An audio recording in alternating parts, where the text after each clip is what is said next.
Video में आप सबका स्वागत है।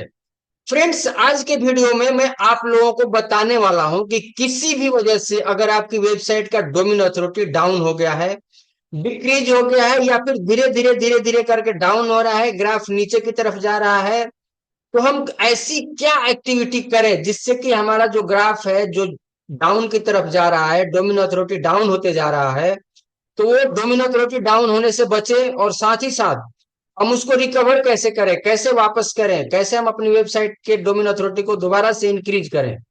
फ्रेंड्स, कंप्लीट प्रोसेस मैं इस वीडियो में आप लोगों को बताने वाला हूं, तो वीडियो में अंत तक बने रहिएगा और वीडियो को बिना स्किप किए देखिएगा ताकि आपसे कोई भी जानकारी मिस ना हो। फ्रेंड्स, इस वीडियो में मैं आप लोगों को सबसे पहले तो ये बताऊंगा कि डोमेन अथॉरिटी डिक्रीज होने का रीजन क्या है, कारण क्या है। क्योंकि फ्रेंड्स, अगर हमारे को कारण पता होगा तभी हम उसका निवारण कर सकते हैं, तभी हम उसका समाधान कर सकते हैं। और जब हमारे को कारण समझ में आ जाएगा उसके बाद में आप लोगों को बताऊंगा कि क्या स्टेप हम फॉलो करें इसके बाद, जिससे कि हमारा डोमेन अथॉरिटी दोबारा से इंक्रीज हो, दोबारा से बढ़ जाए। तो फ्रेंड्स, इस वीडियो को मैं आगे बढ़ाऊं उससे पहले मैं आप लोगों से एक रिक्वेस्ट करना चाहूंगा। अगर आपको वीडियो पसंद आता है तो वीडियो को एक लाइक कर दीजिएगा। चैनल पर पहली बार आना हुआ तो चैनल को सब्सक्राइब कर लीजिएगा। फ्रेंड्स, डोमेन अथॉरिटी के बारे में बात करने से पहले मैं अपने बारे में थोड़ा सा बताना चाहूंगा। मेरा नाम रंजीत कुमार सिंह है। मैं एक डिजिटल एमएसआई कोच हूं और एक वेबसाइट डेवलपर हूं। मैं एक मिशन पर हूं और हेल्प करना चाहता हूं कम से कम 10 लाख लोगों को, ताकि वे सभी लोग अपने लिए डिजिटल अर्निंग के सोर्सेस को क्रिएट कर पाए। फ्रेंड्स, डिजिटल अर्निंग से मेरा मतलब यह है कि ऐसी अर्निंग जो डिजिटली हो, जहां पर आपको फिजिकली काम कम करना पड़े और आपके लिए सिस्टम काम करे, और इस काम से जो अर्निंग होता है उस अर्निंग को डिजिटल अर्निंग बोलते हैं।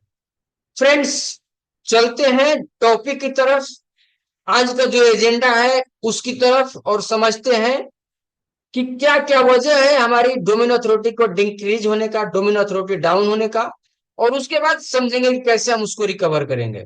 उसके लिए मैं ले चलता हूं सीधा स्क्रीन के ऊपर।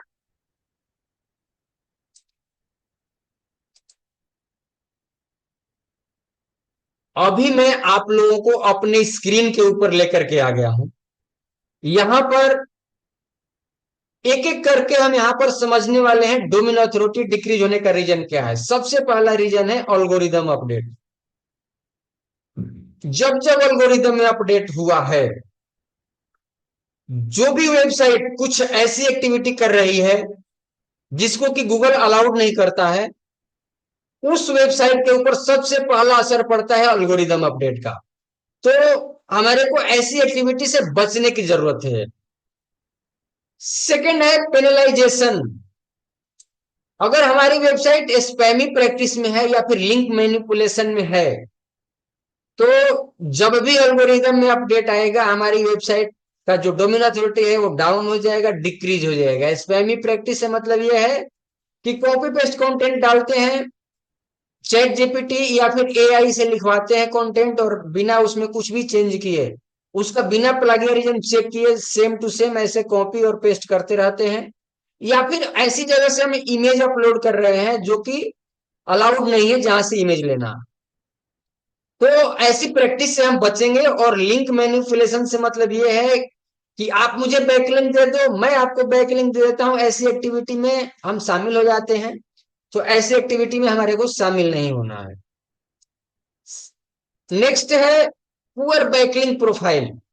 जब भी हम बैकलिंक क्रिएट करते हैं तो हम लो क्वालिटी या फिर इरिलेवेंट बैकलिंक क्रिएट कर लेते हैं जो कि गूगल अलाउड नहीं करता है। लो क्वालिटी बैकलिंक से मतलब यह है कि ऐसी वेबसाइट से हम बैकलिंक लेते हैं जिस वेबसाइट का कुछ भी अथॉरिटी नहीं है। जरूरत है हमारे को हाई क्वालिटी बैकलिंक क्रिएट करने का। लो क्वालिटी या फिर इरिलेवेंट बैकलिंक हमारे को क्रिएट करने की जरूरत नहीं है। ऐसी वेबसाइट से हम बैकलिंक नहीं लेंगे जो कि हमारे सब्जेक्ट के ऊपर नहीं है। अगर हमारी सब्जेक्ट के ऊपर है, सेम वेबसाइटें हैं, मेरी भी वेबसाइट डिजिटल मार्केटिंग के ऊपर है और सामने वाले की भी वेबसाइट डिजिटल मार्केटिंग के ऊपर है, तो वहां पर हम वर्ड सेलेक्ट करके लिंक डाल देते हैं जो कि बैकलिंक में काउंट होता है। और इरिलेवेंट बैकलिंक से ये मतलब ये है कि मेरी वेबसाइट किसी और सब्जेक्ट पे है, जैसे कि डिजिटल मार्केटिंग के ऊपर है और आपकी वेबसाइट हेल्थ के ऊपर है, और वहां पर आप वर्ड सेलेक्ट करके आप लिंक डालते हैं, तो वो इररिलेवेंट बैकलिंक्स में आ जाता है। तो जरूरत है कि अगर आप ऐसी वेबसाइट से बैकलिंक ले रहे हैं, जो भी लोग बैकलिंक दे रहे हैं उनको आप स्पेशली बोलिए कि सही तरीके से मेंशन कीजिएगा, क्योंकि आपकी वेबसाइट किसी और सब्जेक्ट पर है। तो वहां पर स्पष्ट लिखा रहेगा कि हाँ इस वेबसाइट पर क्या मिलेगा, तो वो बेहतर रहेगा। गूगल ऐसी चीजों को ऑथोराइज करता है, अलाउड करता है। तो हम ऐसी एक्टिविटी नहीं करेंगे जिससे कि हमारे को लो क्वालिटी और इरेलीवेंट बैकलिंक मिले। तो हम इस एक्टिविटी से बचेंगे, पुअर बैकलिंक प्रोफाइल हम नहीं क्रिएट करेंगे। टेक्निकल इशू सबसे बड़ा रीजन होता है। टेक्निकल इशू हमारे डोमेन अथॉरिटी अगर डाउन होता है तो उसमें 50% से भी ज्यादा रीजन इसी का होता है, टेक्निकल इश्यू का। हो सकता है कि हमारी वेबसाइट का लोडिंग टाइम बढ़ गया हो, या फिर हमारी जो वेबसाइट है वो मोबाइल फ्रेंडली ना हो। फ्रेंड्स, लोडिंग टाइम अगर आपकी वेबसाइट का बढ़ गया है तो कोई भी व्यक्ति आपकी वेबसाइट के ऊपर नहीं जाएगा, क्योंकि किसी के पास इतना समय नहीं है कि वो बैठ करके इंतजार करे कि आपकी वेबसाइट ओपन होगी। और सेकंड चीज है कि आपकी वेबसाइट मोबाइल फ्रेंडली नहीं है। देखिए, अभी के समय में 60 से 70% यूजर ऐसे हैं जो कि मोबाइल से आपकी वेबसाइट को एक्सेस करते हैं।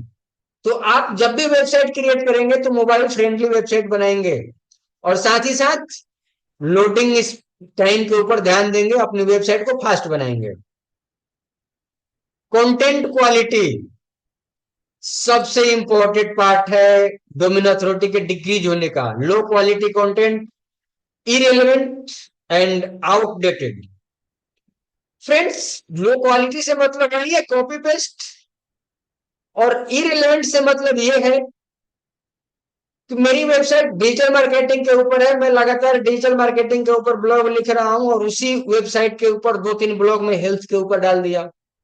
अब गूगल को समझ में ही नहीं आएगा कि कैसी ऑडियंस को भेजना है आपकी वेबसाइट के ऊपर। मेरी वेबसाइट के ऊपर कैसी ऑडियंस को भेजना है गूगल को समझ में नहीं आएगा, तो गूगल मेरी वेबसाइट के ऊपर ट्रैफिक भेजना बंद कर देगा, कम कर देगा। और ट्रैफिक जैसे कम होगा आपकी वेबसाइट का डोमेन अथॉरिटी डाउन हो जाएगा। तो लो क्वालिटी कंटेंट से बचेंगे, कॉपी पेस्ट कंटेंट से बचेंगे, इररिलेवेंट कंटेंट से बचेंगे, और साथ ही साथ आउटडेटेड। आउटडेटेड से मतलब ये है कि आप कंटेंट डालना बंद कर दिए हैं, बहुत पुराना कंटेंट आपकी वेबसाइट के ऊपर पड़ा है। और आप भी जानते हैं कि जब भी हम कंटेंट बनाते हैं, जब भी हम कोई भी कंटेंट लिखते हैं, तो उसके लिए कीवर्ड रिसर्च करते हैं। कीवर्ड रिसर्च क्यों करते हैं? क्योंकि हमारे को पता चल सके कि अभी ट्रेंड में क्या चल रहा है, लोग क्या सर्च कर रहे हैं।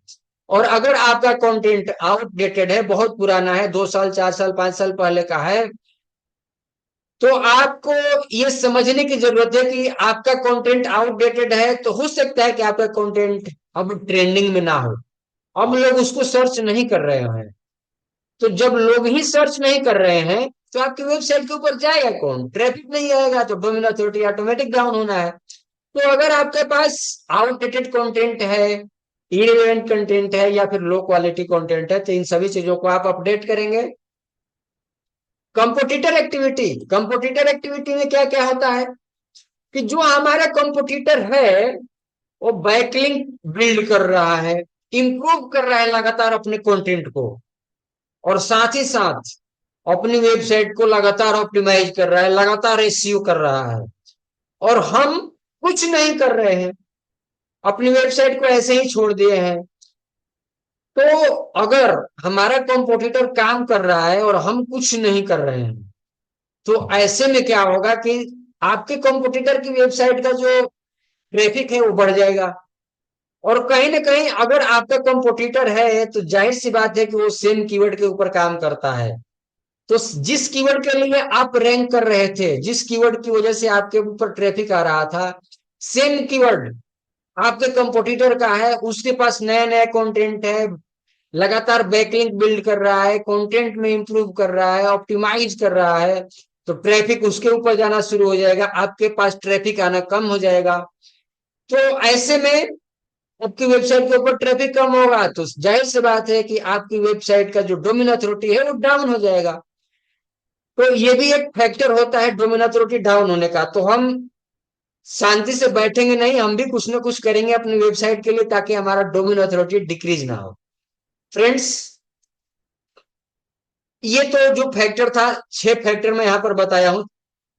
Algorithm update, penalization, poor backlink profile, technical issue, content quality और कंपोजिटर एक्टिविटी। इन वजहों से हमारा जो है कि डोमेन अथॉरिटी डाउन होता है।